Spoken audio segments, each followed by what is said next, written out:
श्री कृष्ण और सभी हनुमान जी के भक्तों को जय श्री राम।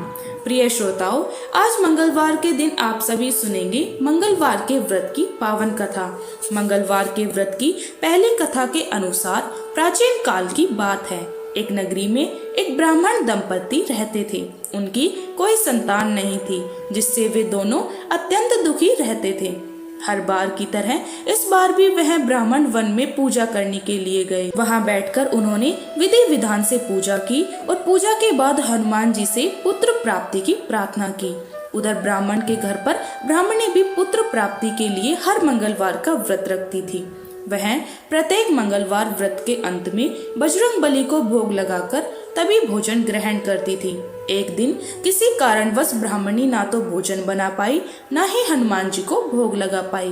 तब उसने प्रण लिया कि वह आने वाले अगले मंगलवार को हनुमान जी का भोग लगाकर ही अन्न ग्रहण करेगी। भूखे प्यासे 6 दिन बिताने के बाद जब मंगलवार आया, तब अत्यधिक निर्बल होने के कारण वह ब्राह्मणी बेहोश होकर गिर पड़ी। उसकी इस निष्ठा, त्याग, सच्ची लगन और भक्ति को देखकर हनुमान जी प्रसन्न हो गए। वे प्रकट हुए और ब्राह्मणी को दर्शन देकर कहा कि वे उसकी भक्ति से अत्यंत प्रसन्न हैं और उसे पुत्र प्राप्ति का वरदान देते हैं। वरदान देकर हनुमान जी वहीं अंतर्गह हो गए। कुछ समय के बाद ब्राह्मणी को एक दिव्य पुत्र प्राप्त हुआ। अपार हर्ष के साथ उसने उस बालक का नाम मंगल रखा। कुछ दिनों के बाद जब ब्राह्मण घर लौटा और उसने उस बालक को देखा तो आश्चर्य से पूछा, यह बालक कौन है?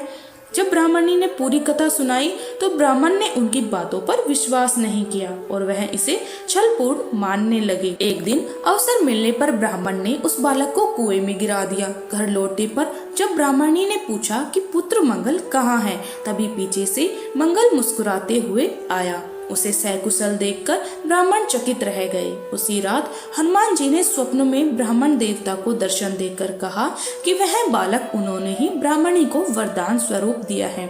यह सत्य जानकर ब्राह्मण अत्यंत प्रसन्न हुए। इसके बाद ब्राह्मणी दंपति प्रत्येक मंगलवार को श्रद्धा से व्रत रखने लगे।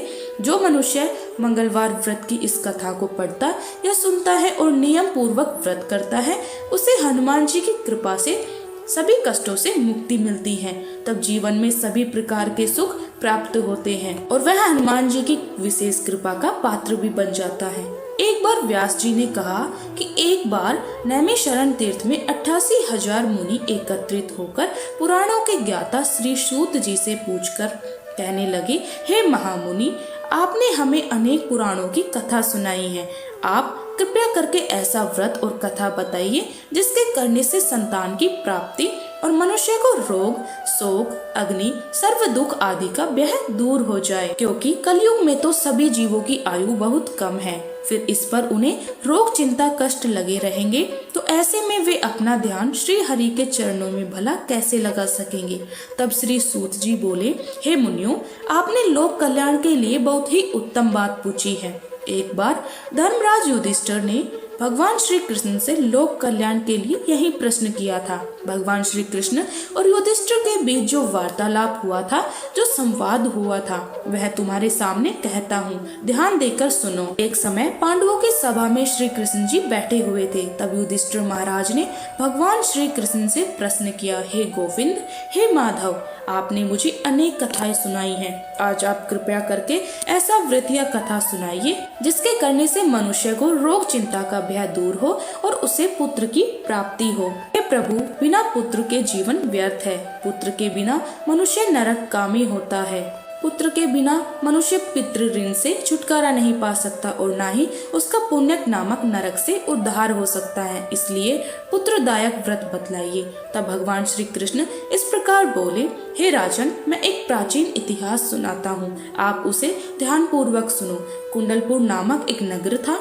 उसमें नंदा नामक एक ब्राह्मण रहा करता था। भगवान की कृपा से उसके पास सब कुछ था, फिर भी वह बहुत दुखी था। इसका कारण यह था कि ब्राह्मणी की पत्नी सुनंदा की कोई संतान नहीं थी। सुनंदा पतिव्रता थी, भक्ति पूर्वक श्री हनुमान जी की आराधना किया करती थी। मंगलवार के दिन व्रत करके अंत में भोजन बनाकर हनुमान जी को भोग लगाने के बाद स्वयं भोजन करती थी।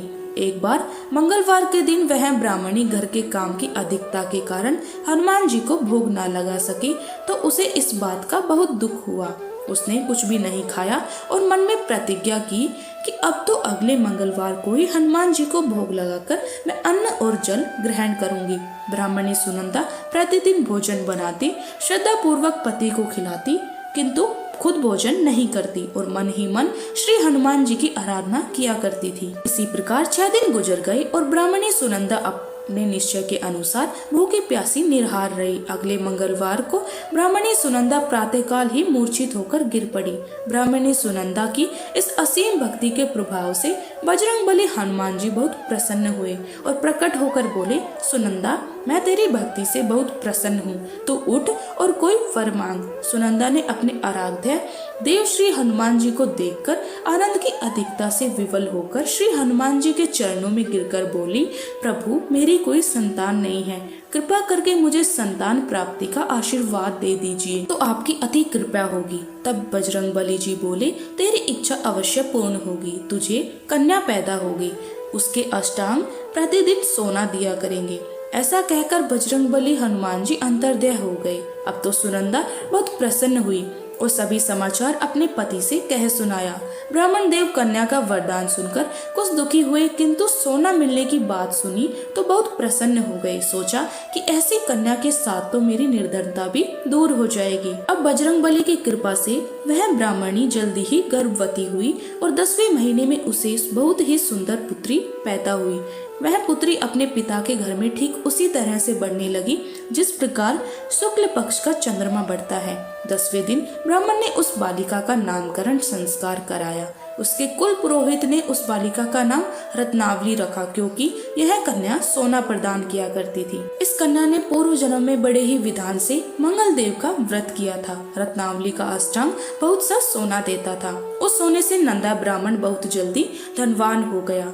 अब उनके पास बहुत सारा धन था, जिस कारण वह ब्राह्मणी थी अभिमान करने लगी। समय बीतता रहा। अब रत्नावली 10 वर्ष की हो चुकी थी। एक दिन जब नंदा ब्राह्मण बहुत प्रसन्न था, तब सुनंदा ने अपने पति से कहा कि मेरी पुत्री रत्नावली विवाह के योग्य हो गई है, अतः आप कोई सुंदर और योग्य वर देकर इसका विवाह करा दीजिए। यह सुनकर ब्राह्मण बोला, अभी तो रत्नावली बहुत छोटी है। तब ब्राह्मणी बोली, शास्त्रों की आज्ञा है कि कन्या 8 वर्ष में, गौरी 9 वर्ष में, रोहिणी 10वें वर्ष में, कन्या इसके बाद रजस्वला हो जाती है। गौरी के दान से पाताल लोक की प्राप्ति होती है, रोहिणी के दान से वैकुंठ लोक की प्राप्ति होती है, कन्या के दान से इंद्र लोक में सुखों की प्राप्ति होती है। अगर हे पतिदेव रजस्वला का दान किया जाता है तो घोर नरक की प्राप्ति होती है। इस पर वह ब्राह्मण बोला कि अभी तो रत्नावली मात्र 10 वर्ष की ही है, मैंने तो 16-16 साल की कन्याओं का विवाह कराया है, अभी जल्दी क्या है। तब ब्राह्मणी सुनंदा कहने लगी, लगता है आपको बहुत अधिक लोभ हो गया है। शास्त्रों में कहा गया है कि माता पिता और बड़ा भाई रजस्वला कन्या को देखते हैं तो वह अवश्य ही नरकगामी होते हैं। तब ब्राह्मण बोला, अच्छी बात है, कल मैं अवश्य ही योग्य वर की तलाश में अपना दूत भेजूंगा। दूसरे दिन ब्राह्मण ने अपने दूत को बुलाया और आज्ञा दी कि जैसी सुंदर मेरी कन्या है वैसा ही सुंदर वर उसके लिए तलाश करो।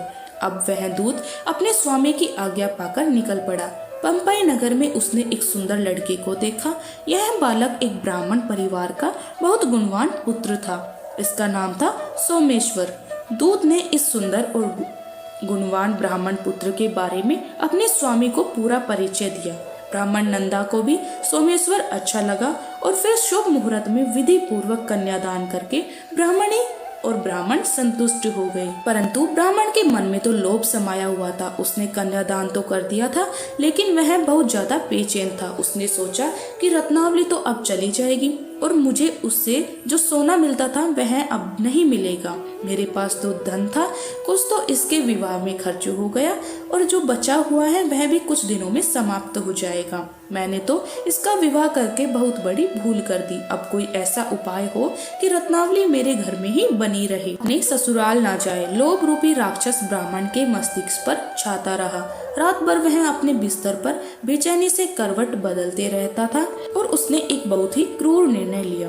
उसने विचार किया कि जब रत्नावली को लेकर उसका पति सोमेश्वर अपने घर जाएगा तो वह रास्ते में छुपकर सोमेश्वर का वध कर डालेगा और अपनी लड़की को अपने घर ले आएगा, जिससे नियमित रूप से उसे सोना भी मिलता रहेगा और समाज का कोई भी मनुष्य उसे दोष भी नहीं दे सकेगा। प्रातः हुई तो नंदा और सुनंदा ने अपने जमाई तथा लड़की को बहुत सारा धन देकर विदा किया। सोमेश्वर अपनी पत्नी रत्नावली को लेकर ससुराल से अपने घर की तरफ चल दिया। ब्राह्मण नंदा महालोभ के वशीभूत होकर अपनी मति भ्रष्ट कर चुका था। पाप पुण्य का उसे कोई विचार नहीं रहा। अपने भयानक और क्रूर निर्णय को अंजाम देने के लिए उसने अपने दूत को मार्ग में अपने जमाई का वध करने के लिए भेज दिया था, ताकि रत्नावली से मिलने वाला सोना उसे हमेशा प्राप्त होता रहे, वह कभी निर्धन न हो सके। ब्राह्मण के दूत ने अपने स्वामी की आज्ञा का पालन करते हुए उसके जमाई सोमेश्वर का मार्ग में ही वध कर दिया। समाचार मिलने पर ब्राह्मण नंदा मार्ग में पहुंचा और रोती हुई कन्या पुत्री रत्नावली से कहा, हे पुत्री, मार्ग में लुटेरे ने तेरे पति का वध कर दिया है।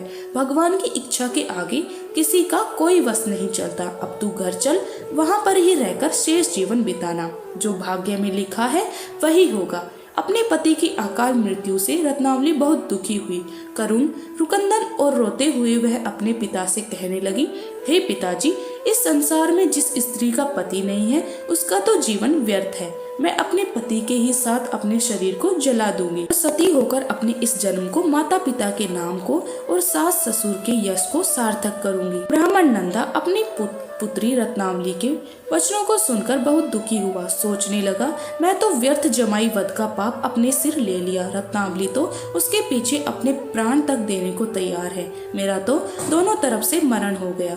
धन तो अब मिलेगा नहीं। जमाई वध के पाप के फलस्वरूप अब यम तापना यातना भी भुगतनी पड़ेगी। यह सोचकर वह बहुत खिन्न हो गया। सोमेश्वर की चिता बनाई गई। रत्नावली सती होने की इच्छा से अपने पति का सिर अपनी गोद में रखकर बैठ गई। जैसे ही सोमेश्वर की चिता को अग्नि लगाई गई, वैसे ही प्रसन्न होकर मंगलदेव वहां प्रकट हुए और बोले, हे रत्नावली, मैं तेरी पति भक्ति से बहुत प्रसन्न हूँ, तू वर मांग। रत्नावली ने अपने पति का जीवन दान मांग लिया।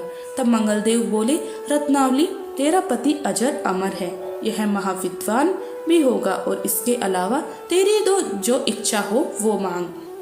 तब रत्नावली बोली, हे ग्रहों के स्वामी, यदि आप मुझ पर प्रसन्न हैं तो मुझे यह वरदान दीजिए कि जो भी मनुष्य मंगलवार के दिन प्रातःकाल लाल पुष्प लाल चंदन से पूजा करके आपका स्मरण करे, उसे कोई रोग व्याधि ना हो, स्वजनों का कभी वियोग ना हो, सर्प, अग्नि और शत्रुओं का कोई भय ना रहे। जो स्त्री मंगलवार का व्रत करे वह कभी विधवा ना हो। तब मंगलदेव तथास्तु कहकर वही अर्धन ध्यान हो गए। सोमेश्वर मंगलदेव की कृपा से जीवित हो उठा। अब रत्नावली अपने पति को पुनः प्राप्त कर बहुत प्रसन्न हुई और मंगलदेव का व्रत वह प्रत्येक मंगलवार को करके व्रतराज और मंगलदेव की कृपा से इस लोक में सुख ऐश्वर्य को भोगते हुए अंत में अपने पिता के साथ स्वर्गलोक हो गई। इस प्रकार मंगलवार व्रत की पावन कथा समाप्त होती है। जो भक्त मन में इस कथा को सुनते और व्रत का पालन करते हैं, उन पर भगवान श्री राम और बजरंग बली हनुमान जी की विशेष कृपा होती है। उसके जीवन से सभी दुख, बाधाएं और डर दूर हो जाते हैं। तो बोलिए मंगलदेव महाराज की जय। श्री ऋण मोचक मंगल स्त्रोत पाठ मंगलदेव को समर्पित है। इस स्त्रोत के पाठ से कर्ज से मुक्ति मिलती है, आर्थिक समस्याएं दूर होती हैं। इस स्त्रोत में मंगलदेव जी के सभी 21 नामों का वर्णन मिलता है। मंगलदेव का संबंध हनुमान जी से है और हनुमान जी सभी प्रकार की समस्याओं से छुटकारा दिलाने वाले देवता माने जाते हैं। ऋण मोचक मंगल स्त्रोत का पाठ जो भी मनुष्य करता है, उस पर मंगल भगवान प्रसन्न होकर उसे धन धान्य प्रदान करते हैं। वह मनुष्य कुबेर भगवान की तरह धन संपत्ति का स्वामी बन जाता है। वह मनुष्य हमेशा युवा रहता है और उसे रोग और कर्ज से भी मुक्ति मिलती है। तो प्रिय श्रोताओं, अब सुनिए ऋण मोचक मंगल स्त्रोत पाठ हिंदी में। हे मंगलदेव, शास्त्रों में आपके जो नाम बताए गए हैं, उनमें पहला नाम मंगल, दूसरा भूमिपुत्र जिनका जन्म पृथ्वी से हुआ, तीसरा ऋणहर्ता यानी कर्ज से मुक्ति दिलाने वाला, चौथा धनप्रद यानी धन को देने वाले, पांचवा स्थिरासन यानी जो अपने आसन पर अडिग रहते हैं। छठा महाकाय, यानी जो बहुत बड़े शरीर वाले हैं। सातवां नाम सर्वमावरोधक, यानी कार्य में आने वाली सभी बाधाओं को दूर करने वाले हैं। हे मंगल देव, आपके नामों में आठवां नाम लोहित, नवा लोहितांग, 10वां साम का नाम, यानी कृपा रखने वाले, जिसका अर्थ समग्र ब्राह्मणों के ऊपर अपनी कृपा दृष्टि को रखने वाला है। 11वां धरात्मक, यानी पृथ्वी के गर्भ से उत्पन्न होने वाला। 12वां कुज, 13वां भौम, 14वां भूतद, यानी ऐश्वर्य को देने वाला।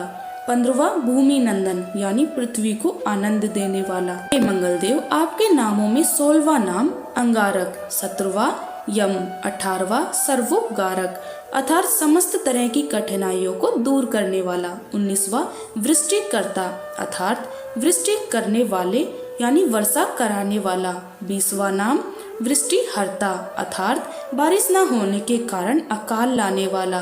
और 21वां नाम सर्वकाम फलप्रदा, अर्थात संपूर्ण कामनाओं का फल देने वाला। हे मंगल देव, जो मनुष्य आपके इन 21 नामों का वाचन सच्चे मन और विश्वास से करता है, उस मनुष्य के ऊपर कभी ऋण यानी कर्ज नहीं होता और वह अथाह धन की प्राप्ति करता है। हे मंगल देव, आपकी उत्पत्ति पृथ्वी के गर्भ से हुई है। आपकी आभा आकाश में कड़कने वाली दामिनी, अर्थात आकाश में चमकने वाली बिजली के समान है। सभी तरह की शक्ति को धारण करने वाले कुमार मंगल देव को मैं नतमस्तक होकर प्रणाम करती हूँ। हे मंगल देव, आपने मंगल स्त्रोत का पाठ मनुष्य को हमेशा अपने मन में किसी भी तरह के विकार को दूर कर और अपनी पूर्ण श्रद्धा और आस्था के साथ कराना चाहिए। जो भी मनुष्य इस मंगल स्त्रोत का पाठ करता है और दूसरों को सुनाता है, उसके सभी कष्ट दूर हो जाते हैं। हे अंगारक, अर्थात अग्नि की ज्वाला से जलने वाले महाभाग, अर्थात पूजनीय ऐश्वर्यशाली, भक्तों के प्रति वात्सल्य यानी प्रेम रखने वाले, आपको हम नतमस्तक होकर प्रणाम करते हैं। आप हमारे ऊपर किसी दूसरे से लिया हुआ उधार को पूर्ण करवा कर्ज को हमेशा के लिए दूर कीजिए। हे मंगल देव, मेरे ऊपर किसी दूसरे का कोई बकाया हो तो उसे समाप्त कर दीजिए। किसी भी तरह की व्याधि हो उसे दूर कीजिए। हे मंगल देव, मेरी गरीबी को दूर कर अकाल मृत्यु के भय को दूर कीजिए। मुझे किसी भी तरह का डर, कलेश, मन में दुख हो तो उसे भी हमेशा के लिए दूर कीजिए। हे मंगल देव, आपको संतुष्ट करना बहुत ही कठिन है। आप तो मुश्किल से प्रसन्न होने वाले भगवान मंगल देव हैं। आप जब किसी पर भी अपनी कृपा की बारिश करते हैं तो उसे समस्त परिवार के और समस्त प्रकार के सुख समृद्धि प्रदान करते हैं। जब आप किसी पर नाराज होते हैं तो उसके सार्वभौम सत्ता को भी तहस नहस कर डालते हैं। महाराज, आप जब भी किसी से नाराज होते हैं तो अपनी अनुकृपा दृष्टि से उसे हीन कर देते हैं। अब आप अप्रसन्न होने पर ब्रह्मा जी, इंद्रदेव और श्री विष्णु जी के भी साम्राज्य संपत्ति को नष्ट कर सकते हैं। फिर मेरे जैसे साधारण मनुष्य की तो बात ही क्या है। प्रभु, आप सबसे शक्तिशाली और सबसे बड़े राजा हैं। हे भगवान, मैं आपसे प्रार्थना करती हूँ कि आप मुझे संतान के रूप में पुत्र प्रदान करें। मैं आपके द्वार पर आई हूँ। आप मेरी मनोकामना को पूर्ण करें। मेरे ऊपर किसी भी तरह से किसी भी दूसरे का उधार लिया हुआ धन न रहे। मुझे कभी दूसरे के आगे हाथ फैलाना ना पड़े। मेरी गरीबी को दूर कीजिए और मेरे सभी तरह के कष्ट और कलेशों का नाश कीजिए। जो मेरे शत्रु बन चुके हैं उनके डर से मुझे आप मुक्त कराइए। जो भी मनुष्य इन 12 श्लोकों वाले ऋण मोचक मंगल स्त्रोत से मंगल देव की वंदना करता है, उस मनुष्य पर मंगल भगवान प्रसन्न होकर उसे धन धान्य प्रदान करते हैं। वह मनुष्य कुबेर भगवान की तरह धन संपत्ति का स्वामी बन जाता है। वह मनुष्य हमेशा युवा रहता है। श्री ऋण मोचक मंगल स्त्रोत के उच्चारण मात्र से मनुष्य को किसी भी तरह के कर्ज से मुक्ति मिल जाती है। अगर कोई मनुष्य अपने जीवन काल में अपनी आवश्यकताओं की, अपनी कामनाओं की पूर्ति के लिए किसी दूसरे मनुष्य से कर्ज लिया होता है और किसी कारणवश कर्ज चुका पाने में असमर्थ हो जाता है तो उसे ऋण मोचक मंगल स्त्रोत का पाठ करना चाहिए। कर्ज में डूबे हुए मनुष्य इस ऋण मोचक मंगल स्त्रोत का जाप श्रद्धा और विश्वास के साथ से नियमित रूप से करता है तो उसे कर्ज से मुक्ति मिल जाती है। ऋणमोचक मंगल स्तोत्र पाठ समाप्त होता है। सभी मिलकर प्रेम से बोलिए मंगल देव महाराज की जय।